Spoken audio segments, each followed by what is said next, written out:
This does appear, according to Russian state television, to be a major development in this crisis between Russia and Georgia over the breakaway Georgian territory of South Ossetia. Pictures that have been broadcast on Russian state television, Channel 1 television, in fact, in this country over the past several minutes or so, show a convoy of Russian tanks and armoured vehicles moving, according to the commentary on the television station, into the breakaway territory of South Ossetia, so crossing the Russian frontier into the neighbouring country of Georgia to bolster, I expect, the Russian peacekeeping forces that are already on the ground in South Ossetia as a result of an international agreement to bring to an end the ethnic fighting that took place in that territory in the early 1990s. Now, according to state television, these tanks and armoured vehicles should be approaching the regional capital, Skinvali, within the next hour or so, and that would obviously put them in direct confrontation with the Georgian forces that say that they have completely encircled that main city in South Ossetia. So a very dangerous, very dramatic development in this crisis that we're apparently now witnessing, Andrew.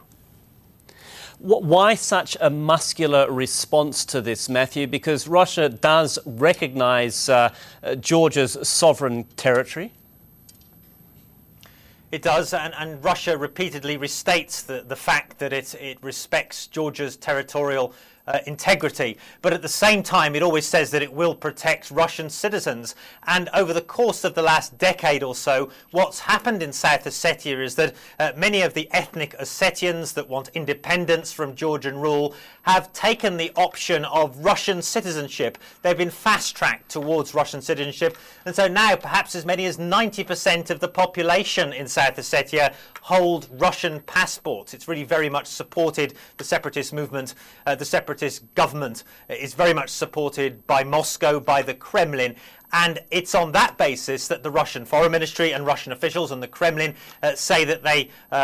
they'll do everything they can to protect Russian citizens. In addition to that, as I mentioned, there are a force of Russian peacekeepers in the territory of South Ossetia, and we understand from the Interfax news agency and from other Russian officials that have been broadcast on state television and elsewhere that a barracks of the Russian peacekeepers stationed in South Ossetia came under attack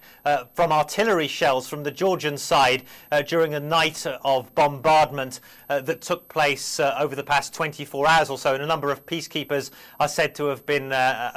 made casualties as a result of that. It's not clear whether there are fatalities or just injuries at this stage, and so that's another reason why the Prime Minister of Russia, Vladimir Putin, speaking from Beijing, where he's attending the opening ceremonies of the Olympic Games, criticised, condemned this